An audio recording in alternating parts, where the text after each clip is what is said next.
IA au quotidien, IA au quotidien. IA au quotidien, votre podcast qui vous permet de comprendre l'intelligence artificielle pour mieux l'utiliser au quotidien. IA au quotidien, Clémence Tuina. Réécoutez votre podcast IA au quotidien sur le podcast de Clémence Tuina sur Spotify ou Spotify for Podcasters ou sur la page Facebook et TikTok IA au quotidien. Bonjour fidèles auditeurs de Radio Burkina et bienvenue dans votre chronique IA au quotidien. Aujourd'hui, on va lever un grand doute. Est-ce que l'intelligence artificielle est un robot ou un logiciel? Pour répondre à cette question, je suis avec mon assistant IA et Romain Bouda. Romain Bouda qui est curieux, il est comme vous. Voilà, il entend parler de l'IA mais veut comprendre mieux de quoi il retourne. Alors, je suis à toi, Romain Bouda. Bonjour Clémence. J'entends tout le monde parler d'intelligence artificielle. Moi, dans ma petite tête, je m'imagine un robot qui parle, qui marche, comme dans les films. C'est ça, non? Bon, tu sais, je suis pas seule. Hein. Voilà, donc je vais faire appel à mon assistant, ChatGPT, aujourd'hui encore, pour voir ce qu'il va dire. Alors, ChatGPT, dis-moi, est-ce que l'intelligence artificielle est un robot? L'intelligence artificielle, IA, est un logiciel, c'est-à-dire un programme ou un ensemble d'algorithmes qui peuvent être exécutés sur des ordinateurs ou d'autres dispositifs. Les logiciels d'IA permettent aux machines d'effectuer des tâches qui nécessitent normalement de l'intelligence humaine. Un robot, en revanche, est une machine physique qui peut être équipée de logiciels, y compris des logiciels d'IA, pour effectuer des tâches spécifiques. Donc, l'IA peut être considérée comme un logiciel qui peut être utilisé dans un robot, mais ce n'est pas la même chose. Merci beaucoup. Eh bien, voilà, qu'est-ce que tu en dis? Alors, il me dit ici que ce n'est pas un robot, mais plutôt un logiciel. Et un logiciel, c'est quoi? Très bonne question, Romain Bouda. Un logiciel, c'est tout simplement une application comme celle qu'on utilise sur nos téléphones ou ordinateurs. C'est un programme qui permet à une machine d'accomplir une tâche précise. Je vais prendre un exemple concret, Romain. Tu utilises WhatsApp, non? Bien sûr. Voilà.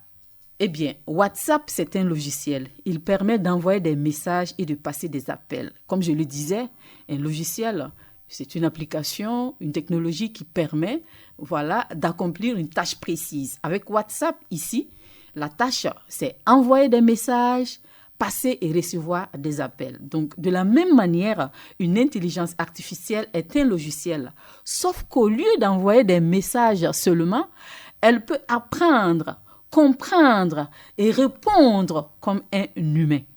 Alors, donc, l'intelligence artificielle et le robot, c'est le jour et la nuit. Exactement. C'est le jour et la nuit. Un robot, c'est une machine physique avec des bras, des jambes ou des roues. Voilà, quand tu regardes, ça ressemble à un humain. Mais l'intelligence artificielle, elle est invisible.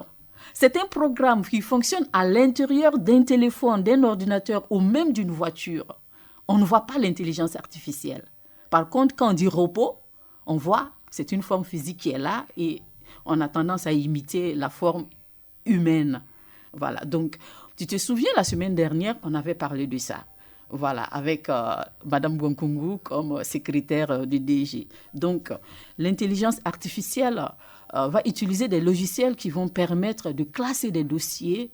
D'abord, l'intelligence artificielle va lire le dossier pour connaître le contenu. Quand elle va connaître le contenu du dossier, elle va classer le dossier par catégorie.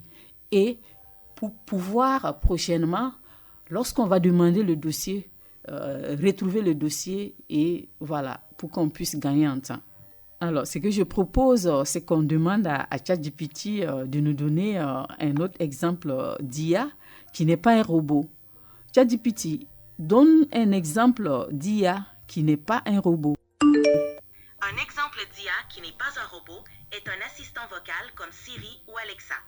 Ces assistants utilisent l'intelligence artificielle pour comprendre et répondre à des commandes vocales, comme jouer de la musique, donner la météo ou répondre à des questions. Il fonctionne sur des serveurs et des logiciels sans avoir de composants physiques comme un robot. Merci beaucoup. Souviens-toi, la semaine dernière, on disait que c'est une technologie qui permet d'accomplir des tâches qu'on aurait cru réservées exclusivement à l'être humain. Maintenant, on a des logiciels IA qui permettent de faire des traductions, alors qu'avant, c'était les interprètes seulement qui le faisaient. Voilà. On a aussi des chatbots conversationnels comme ChatGPT que j'utilise.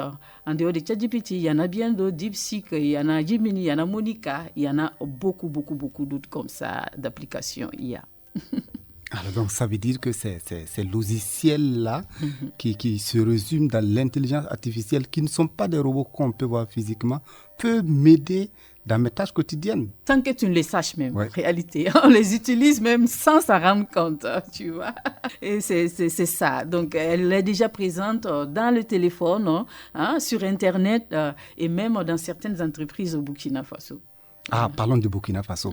Et où en sommes-nous au Burkina avec cette intelligence artificielle, Clémence? Il faut dire qu'ici, au pays, l'IA est à un stade embryonnaire, mais promoteur dans l'adoption de cette technologie, avec des initiatives récentes et une prise de conscience croissante sur son potentiel. Par exemple, on a l'Université virtuelle du Burkina qui a mis en place un premier master en intelligence artificielle et fouille de données sous la coordination du Centre Citadelle.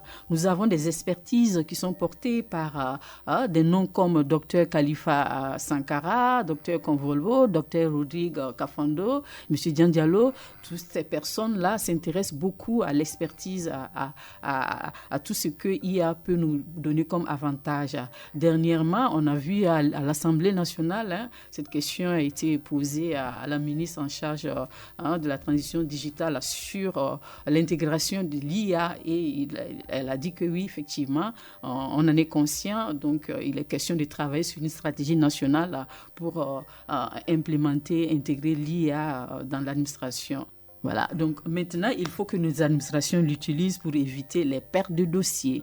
Par exemple, pourquoi les hôpitaux ne l'utilisent-ils pas pour mieux gérer les rendez-vous et éviter de longues files d'attente? Nous avons par exemple IBM Watson Health, qui permet l'analyse des dossiers médicaux et aide à poser des diagnostics précis. Ce logiciel IA optimise la gestion des flux de patients, réduit les temps d'attente et améliore l'organisation des urgences. On a DaVinci Surgical System aussi, qui est un système robotique assisté par l'IA pour la chirurgie de précision ou encore, beaucoup d'autres. Pourquoi pas, je me pose la question, pourquoi nos universités ne forment-elles pas davantage de jeunes pour développer ces logiciels localement? J'interpelle de ce pas nos autorités et nos entreprises pour dire que l'IA est un outil puissant qui peut améliorer nos services et faciliter notre quotidien. Il est temps de passer à l'action. De ce que j'ai compris, ça veut dire que l'intelligence artificielle, c'est comme une assistante dans l'ombre qui permet à l'être humain de se faire assister tout le temps. Et ça nous aide. Exactement. Bien vu, Romain. Si toi, tu as compris, je suis sûre que les auditeurs aussi ont enfin compris. Voilà, donc c'est ça. Chacun peut se faire assister désormais. Pas par un seul assistant, par plusieurs, parce qu'il y en a tellement. Et donc tout ça pour nous permettre d'être encore plus performants dans tout ce que nous effectuons comme tâche, dans tout ce que nous faisons comme tâche. Donc, c'était votre chronique IA au quotidien avec moi et mon assistant IA, sans oublier Romain Bouda, qui vous a permis de mieux comprendre cette nouvelle technologie qui est en train de révolutionner notre manière de travailler. À très bientôt pour une nouvelle découverte sur l'intelligence artificielle. IA au quotidien, IA au quotidien. IA au quotidien, votre podcast qui vous permet de comprendre l'intelligence artificielle pour mieux l'utiliser au quotidien. IA au quotidien, Clémence Tuina. Réécoutez votre podcast IA au quotidien sur le podcast de Clémence Tuina sur Spotify ou Spotify for Podcasters ou sur la page Facebook et TikTok IA au quotidien.